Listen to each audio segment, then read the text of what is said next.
Ayan, may bagong na-recruit na basurera ng bote.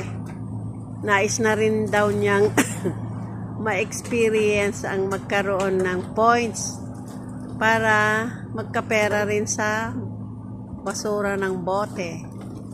O yan, magtiyaga ka. Kakayanin mo ba? Hindi. O hindi. Hindi, wala Kung hindi mo kakayanin, wala kang sipag at tiyaga. Walang tiyagang. Pus-pus mo yan. Meron sa Pinas, no? Ay, malinis na ang Pilipinas pag meron ito.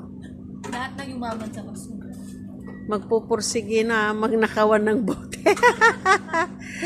Ay, nakabuhay Pilipina. O, sige lang. Mag ano ka?